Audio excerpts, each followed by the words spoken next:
مثال کے طور پر عرض کیا کہ جوان ہے، بہت کام کرنے کا آدمی ہے، سب کچھ کر سکتا ہے،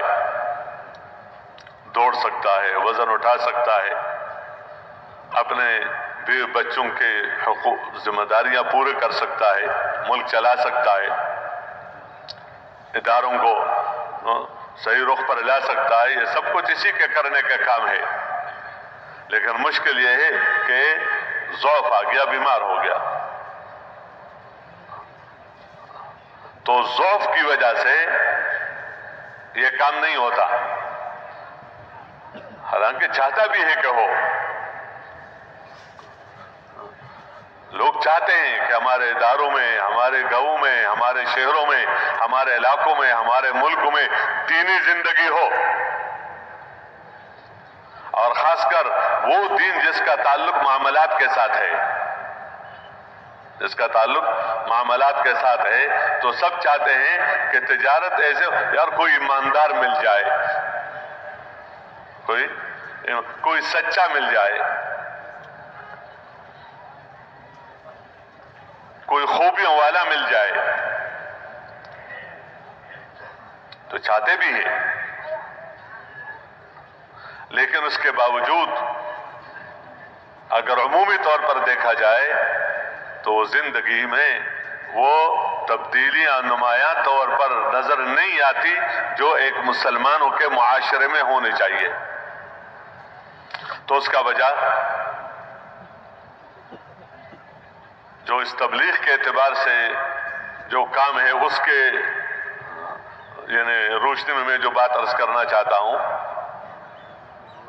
تو مولانا الیاس صاحب رحمہ اللہ نے اس کی جو تشخیص کی ہے کہ امت کہاں تھی اور اب کہاں ہے، یعنی جہاں پورے عروج پر تھی، حضور صلی اللہ علیہ وسلم امت کو اور حضرات صحابہ کرام باقیوں کو ایسے حال پر چھوڑ کر گئے ہیں کہ دین کے اعتبار سے پورے عروج پر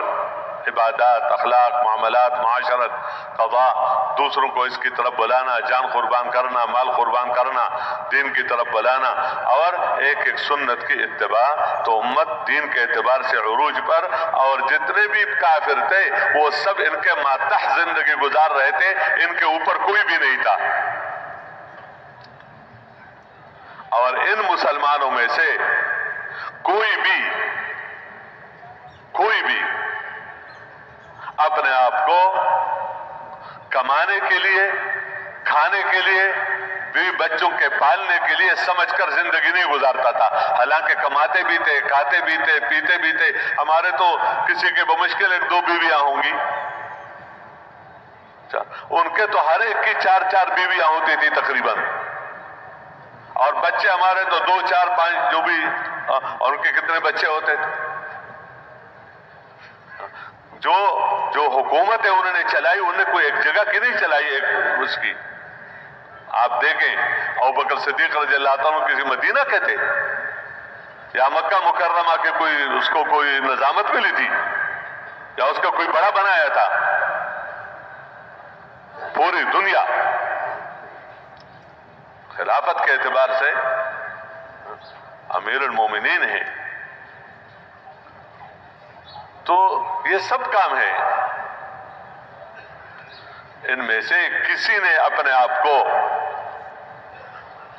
ان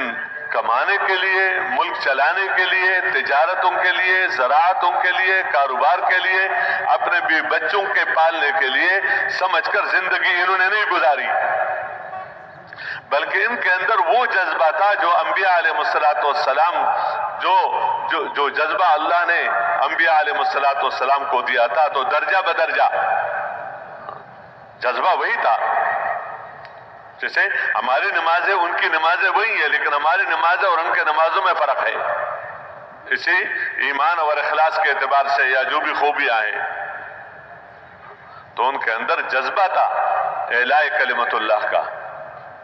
کہ اللہ کا کلمہ بلند ہو جائے، اس کے لیے جان بچانا نہیں سکھایا گیا،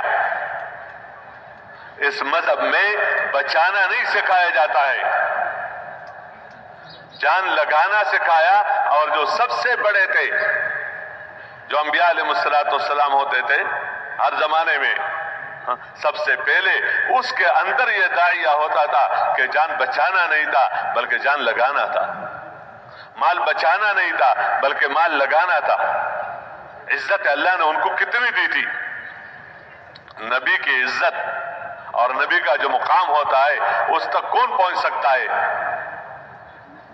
لیکن وہ ان لوگ